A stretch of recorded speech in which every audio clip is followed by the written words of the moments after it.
सारी की सारी कैबिनेट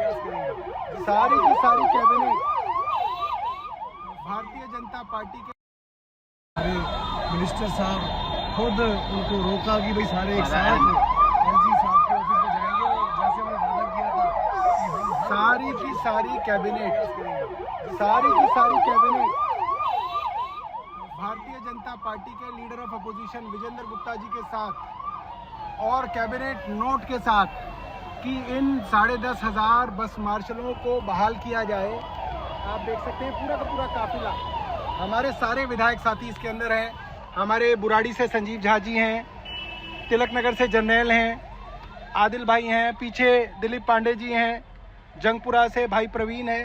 सामने वाली गाड़ी में आप देख सकते हैं कि कुलदीप भाई कोंडली से विधायक, हमारे गुलाब भाई मटियाला से विधायक, हमारे ऋतुराज भाई किराड़ी से विधायक, हमारी बहन राखी डिप्टी स्पीकर और कई सारे साथी विधायक कैबिनेट नोट के साथ कि इन 10,500 गरीब बस मार्शल्स को दोबारा बहाल किया जाए। इस कैबिनेट नोट के साथ हम लोग अभी एलजी साहब के साथ जा रहे हैं। जैसा कि वादा था कि दिल्ली की सरकार की जिम्मेदारी आम आदमी पार्टी की है और दिल्ली की सरकार से कैबिनेट पास कराने की जिम्मेदारी आम आदमी पार्टी की है। वो काम आज दिल्ली के कैबिनेट ने सर्वसम्मति से पास किया और अब हम सीधे एलजी साहब के पास जा रहे हैं, क्योंकि एलजी साहब की जिम्मेदारी भारतीय जनता पार्टी के विधायकों ने ली है, क्योंकि एलजी उनके हैं। अब देखना ये है कि क्या एलजी विनय सक्सेना आज इन 10.5 गरीब बस मार्शलों को बहाल करते हैं।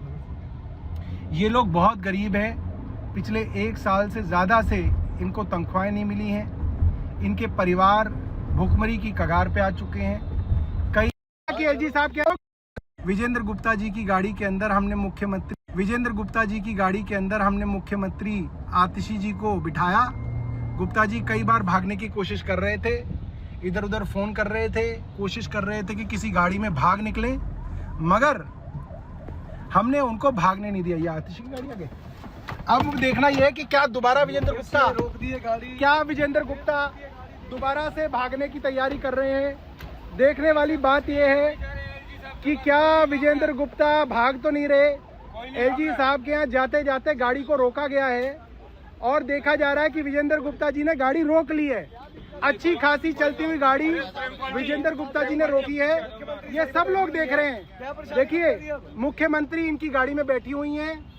फैसला था, वादा था कि एलजी साहब के यहाँ जाएंगे, अब ये लोग डर रहे हैं, अब ये लोग एक्सपोज हो रहे हैं, चल रहे हो ना, अब ये लोग एक्सपोज हो रहे हैं क्योंकि आज भारतीय जनता पार्टी और इनके उपराज्यपाल एक्सपोज होने वाले पूरी दिल्ली और पूरे देश के सामने। कहाँ जा रहे हो भाई, यूटर्न को मार रहे हो? तो एलजी हाउस कहाँ पे? नहीं, एलजी हाउस यहाँ पे है, सीधा एलजी हाउस। तो मैं परेशान कर रहा हूँ वो सिर्फ इसलिए कर रहा हूँ क्योंकि आपने अभी देखा एलजी साहब के घर पे मुख्यमंत्री जी का काफिला चल रहा है। मुख्यमंत्री जी आतिशी हमारी बहन जो है विजेंद्र गुप्ता जी की गाड़ी में हमने बिठाया हुआ है और विजेंद्र गुप्ता जी ने गाड़ी बीच रास्ते में उतारी, रोकी, उतरे और ड्राइवर को बोले यू टर्न ले लो। हमने किसी तरीके से ड्राइवर को बोला भाई एलजी हाउस आज दूध का भाई, और पानी का भाई एक बात बताओ, कैसे दोबारा से मुख्यमंत्री जी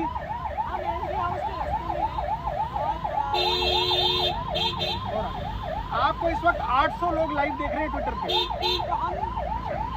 वैसे तो एलजी साहब के पास पूरा अधिकार है सर्विसेज का, ट्रांसफर पोस्टिंग का, बस मार्शल को पक्का करने का, लेकिन भारतीय जनता पार्टी ने ये इंसिस्ट किया, विजेंद्र गुप्ता जी ने ये इंसिस्ट किया कि प्रस्ताव पहले कैबिनेट में आना हो।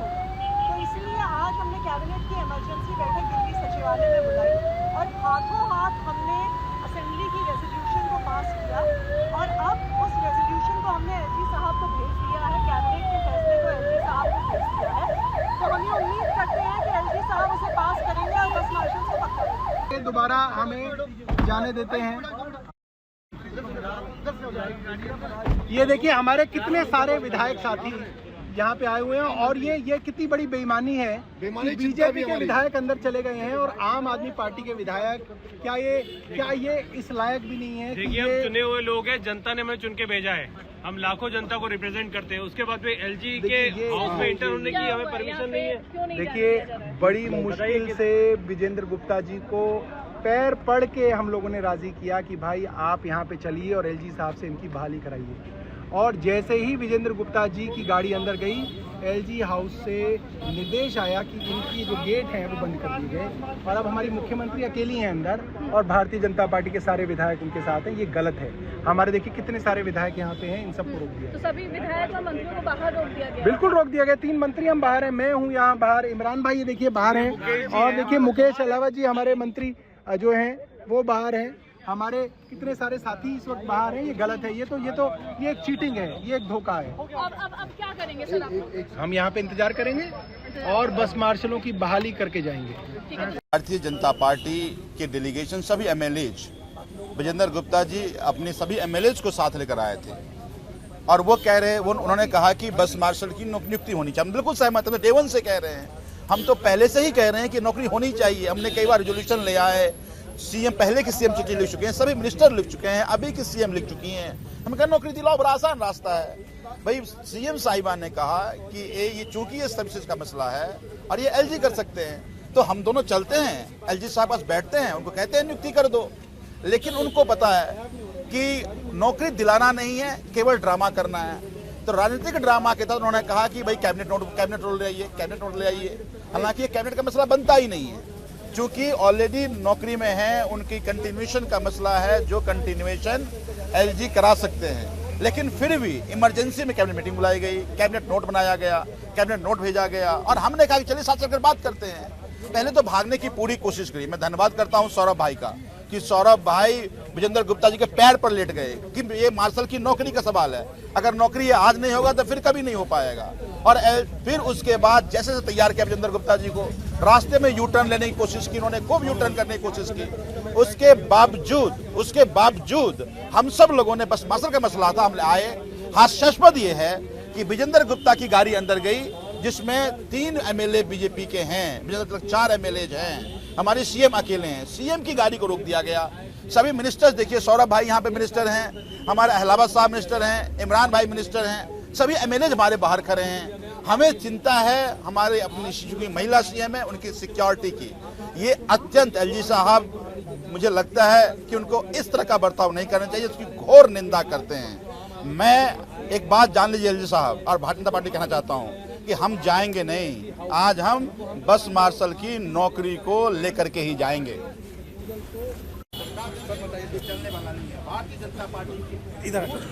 देखिए, आज भारतीय जनता पार्टी के विधायक मुख्यमंत्री जी से मिलने आए थे और करीब 2 घंटे हमारी बातचीत चली। बातचीत में यही हुआ कि जब दिल्ली विधानसभा में तय हुआ था कि 3 अक्टूबर को सभी विधायक, आपके और बीजेपी के विधायक एलजी साहब के यहाँ चलेंगे, तो बीजेपी वाले क्यों भाग गए?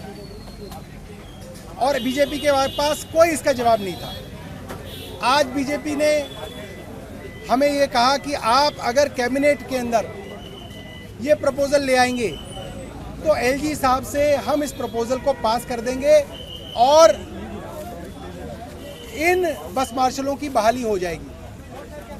हमने आज ही वहीं पे कैबिनेट को बुला के दिल्ली विधानसभा का 26 सितंबर का प्रपोजल पास कर दिया, कैबिनेट से अप्रूव करा दिया, कैबिनेट कर दिया।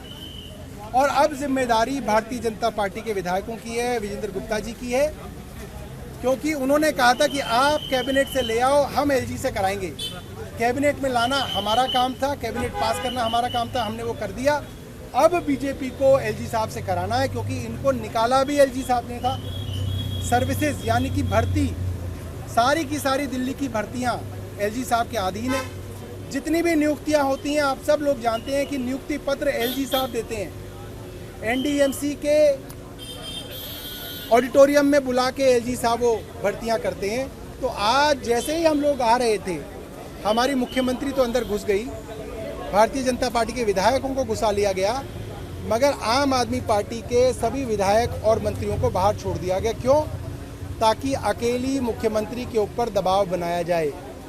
एक महिला को अकेला करके उसके ऊपर दबाव बनाया जाए, जो कि अपने आप में बहुत शर्मनाक है। एलजी साहब क्या हमारे बाकी मंत्रियों से डरते हैं? एलजी साहब को क्या लगता है कि वो जो हमारा दलित मंत्री है वो अछूत है, कि वो अंदर नहीं जा सकता एलजी साहब के घर पे, बाकी जो लोग जा सकते हैं? ये बहुत घटिया बात है। एलजी साहब को हम सबको अंदर बुलाना चाहिए और कैमरे के सामने बताना चाहिए कि उनके मन में क्या है। ये अफसरों और एलजी हाउस की दीवारों के पीछे से षड्यंत्र करना बंद करना चाहिए।